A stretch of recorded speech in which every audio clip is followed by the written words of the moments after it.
Hello and welcome to another Bard's Tale. The Norse, before their mass conversion to Christianity, did not have a concept which properly equated itself to the idea of a soul. Instead, the body was divided into sections, which were conceptually separate from the world around them.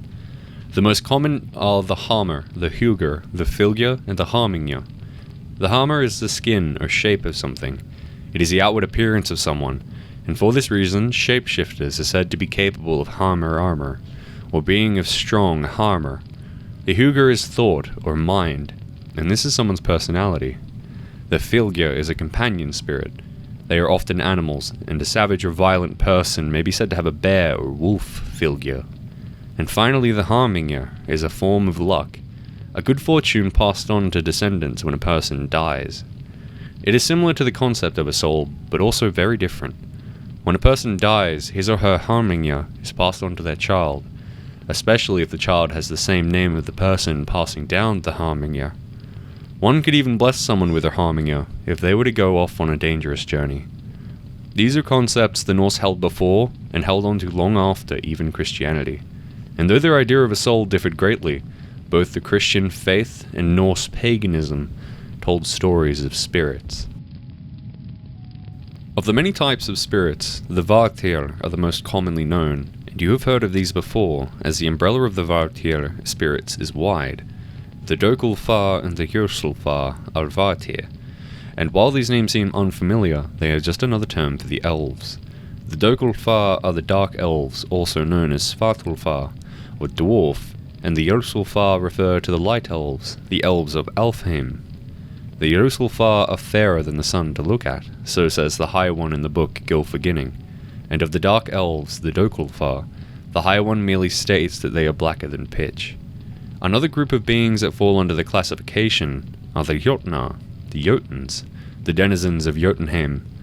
They are a varied bunch, some looking exactly like a human, others with a far more hideous appearance, bearing fangs, claws, and deformed features. One such Jotun is named Thravaldi, who was at one point slain by Thor. Thravaldi had the odd feature of having 9 heads, but greater still, some Jotuns feature no human characteristics at all. For both Jormungand and Fenrir, the children of Loki, despite their beastly appearances, are Jotun as well. Their mother, Angerboda, was a Geigjar, a giantess. Even the Aesir and Vanir may be referred to as Valtyr. The term Valtyr means family, but can also be translated as clan or race, and so we see the distinction between the Valtyr, such as the light to the dark elves, or the Jotun and the Aesir. But there are lesser-known Valtyr. The Skjoldvatyr are sea spirits, and the Vanarvatyr are water spirits. They are often found as guardians of specific waters such as lakes, seas, and rivers. Similar to the Valtyr are the Hasvatyr, otherwise known as wights. It is a collective term for keepers of the household. One such spirit in folklore is called a Nisse. These little creatures are described as no taller than 90 centimeters and having a long white beard, a conical hat, or knit cap in red, or some other bright color. They bear a striking resemblance to garden gnomes. The Nisse is also known by the name Hogkal, Hogbondi, Tuftakal, or Tomdagubi, and these names often tie themselves to farms, mounds, and houses. According to tradition, the Nisse are guardians of the homes they reside in, and if they are treated well, they will protect the family from evil and misfortune. However, should the residents of a Nisse-protected home be rude to the spirit, which are known for being quite short-tempered, then the Nisse will play tricks, steal things, and even maim or kill livestock. This may seem strange to imagine a very short, kind-looking old man slaughtering sheep and cattle, but the Nisse had immense strength, and if angered was never shy of using it. Besides immense strength, the Nisse was suspected to be a shapeshifter, sometimes bearing only one eye, or becoming far larger than an adult man. On top of this, they could also cast simple illusions, or turn completely invisible, so spotting one is a very difficult task. You certainly wouldn't want to anger this particular spirit, but traditions tell us how to please the household guardian. To avoid angering the Nisse, simply respect the farm. No swearing, no urinating in the barn, and no mistreatment of animals, or the offender would get a sound thrashing from the Nisse. If anyone spilled something on the floor, it was considered proper to shout a warning to the Nisse who may have been sleeping just below the floorboards. The hospitier known as a Nise or Tomter was a guardian of farms and sometimes houses, but for the land itself there was a different type of guardian. Out in the wilderness in the remote regions of the world where man has yet to tread, and may not dare to, areas of sacred or special land are protected by the guardian spirits called Landvatir. These are chthonic protectors of specific grounds such as farms and wild places. It is said that when Vikings would approach land, they would remove the fearsome carved dragon heads which donned the bows of their longships, and place them under a cover so as not to scare the Landvatir and provoke a potential attack by these powerful spirits. The Icelandic coat of arms celebrates their protection of the island by 4 Landvatir: a troll bull, a troll eagle, a dragon, and a handsome giant. The troll animals are actually Jotuns who have taken on the form and mentality of the beasts they mimic, and as such these troll beasts are far more powerful than their natural counterparts. The land spirits hold a great deal of power over the lands they protect, which in turn gives them influence over all who live on the land. They have the ability to bless or curse those who live or travel on their land, and are seldom tolerant of mistreatment to their land. A general nature of respect and reverence should allow one to live on their land or pass through it peacefully. Similar to the Landvatir are the Disir, the female spirits of Norse mythology. As with most spirits, it is a blurred line between the Disir and other spirits, such as the Valkyrie and the Norns, which can also be referred to as Disir. But oftentimes the term Disir can refer specifically to the dead female ancestors of someone. In Norway and Iceland was held a festival in honor of the Disir, known as the Dísablot, or sacrifice to the Disir. Taking place at the beginning of winter, it would be held in a temple or private house, and from the name we can infer that at some point after a lavish banquet, a sacrifice took place. The festival was held to ensure a plentiful harvest. The festival is still held to this day, though without sacrifice, and is known as the Disting in Uppsala, Sweden. The Vatir, the Landvatir, the Husvatir, and the Disir are all considered guardian spirits of some variety, but by no means are all spirits guardians. In fact, quite a few are destructive, vicious creatures who feed in one way or another on the living. These spirits often live in the dark, secluded places of our world, deep in forests, in the ocean depths, or by a lonely riverbank, but they will sometimes leave their reclusive homes in search of victims. One such spirit you may already know is the Draugr, but in the older Norse literature there is a clear distinction between the Draugr and a sea Draugr. The sea Draugr are also known as Hagbui. They are mound dwellers, and the most notable difference between the Hagbui and the Draugr is that the Hagbui cannot leave its gravesite, and will only attack those who trespass on their graven homes. When mentioned in Norse sagas, the creatures are said to swim alongside boats, or sail around them in a partially submerged ship or boat, always alone. Like their land-bound counterparts, these spirits can shapeshift, sometimes taking on the appearance of seaweed or moss-covered stones. In more recent times, Scandinavian folklore has often identified the spirit of a drowned mariner as a Draugr.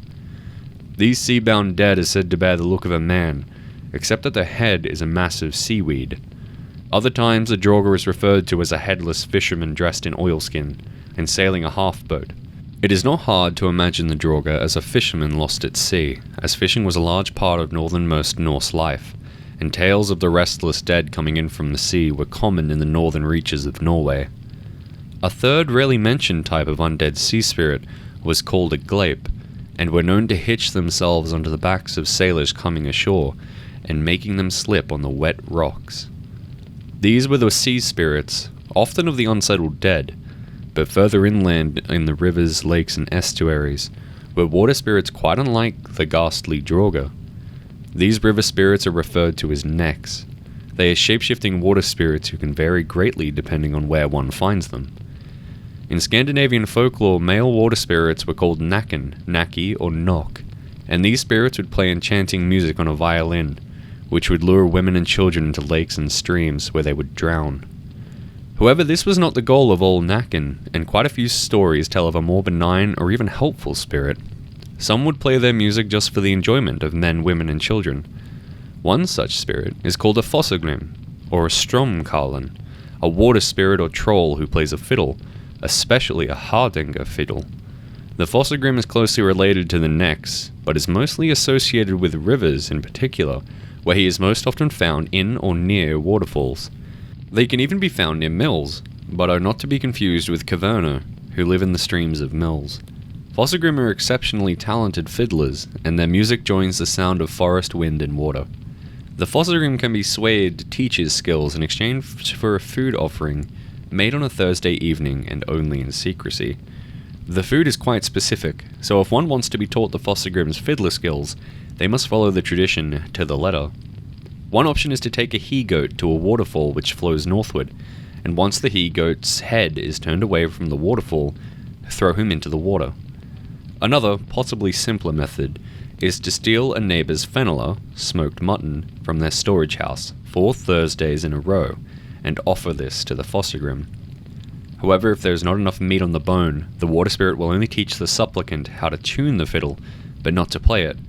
But if the offering is fair, and there is enough meat on the bone, the Fossa Groom will take the pupil's right hand and draw the fingers across the fiddle strings until they draw blood, after which the pupil will be able to play so well as to make even the trees dance. Famous fiddlers of history have claimed to hold the Fossa Groom skill, such as Torgeir Angensen, better known as Millergurten, and his friend Ol Bull, whose likeness is forever memorialized by a statue in Bergen, which depicts him playing a violin, while water at his feet falls over a smaller statue of a Fossa Groom playing the harp. For other similar water spirits, simply bring a treat of 3 drops of blood, a black animal, some snus, which is wet snuff, or brennvin, which is Scandinavian vodka, and drop all these things into the water. The spirit will be so pleased as to teach the bringer of such gifts his enchanting form of music. The Fossa Groom is but one water spirit that may be referred to as a knack, knock, or knocker. Another is called a nix, the exact appearance of which may never be certain, as shapeshifting was one of their central attributes. It is possible that a nix has no true form, and simply flits between whichever shape it desires most at the time. Oftentimes a nix looked like a man with a violin who would play in brooks and waterfalls. Other times it would take the form of treasure, an object or animal floating down the river. Its favourite form of animal to take was that of the brook horse, or bakahast, a majestic white horse which would appear near rivers, most often during times of thick fog. One may be driven to mount the legendary spirit, but the cost was high, as one who mounted the fabled horse could never again dismount, and if the horse should jump back into the river, the rider would surely drown. But the brook horse itself could also be tricked, and one tale tells of a maid who tricked a brook horse into ploughing the fields. She was almost drowned herself by the horse as it went back into the lake, but she had steel in her pocket and made the sign of the cross which forced the spirit to let her go, as it descended into the lake along with the plough. It is said that the heavy tracks of the brook horse and the plough can still be seen today. These spirits are also known as knacks or knocks, and whether good or evil, all shared a love of music. If one finds themselves in situations where a dangerous water spirit threatens them, one method of escaping its clutches is this. If a particularly malicious knocker attempts to carry a person away, the spirit can simply be defeated by calling out their name, which would strike them dead. It is also said that where a knock screams in the water of a lake or river, there will be a death by drowning. It is unclear whether or not the knock is the one drowning the victims, but the knock is never wrong in its prophecy. To ward off this bad omen, a swimmer can protect themselves by throwing a bit of steel into the water before swimming. In Germany, a knock is known as a nix, and these are particularly dangerous spirits. These spirits are mermen and mermaids who, much like the Greek sirens, lure men to a watery grave in rivers and streams. Similar still to these tempting creatures is the forest-dwelling holder, a seductive forest creature which looks very much like a human woman, save for the fact that they have a cow-like tail. Holder may also be known as skogsra, a forest spirit, or ulder, and a male holder is called a holdrakal, and they look little like their female counterparts, as they are described as hideous, with grotesquely long noses. The holders are considered to be very kind to charcoal burners, watching their kilns while they rested. Knowing the holder would watch the kiln while they slept, the charcoal burners were able to sleep, and in exchange for the holder's help, The burners would leave provisions for her in hidden places. The Holder spirits are considered to be one of the Ra, guardians or wardens of certain lands. The Holder guarded the forests, the Sjora guarded fresh waters, the Havsla guarded the salt waters, and the Bergsglar guarded the mountains. These Ra are similar to the Landvertir in that they protect places, but the Ra can guard more specific places, such as the Skepsleit, who guarded ships, and the Gulufleit, who guarded mines. These are the spirits of the Norse lands, and often the guardians as well. Most stories, whether they are about the Aesir, the Jotun, the Elves, the Dwarves, or the Draugr, are about the spirits, and as such they play a huge role in the world around the Norse myth, and may still hold a great influence over the world today.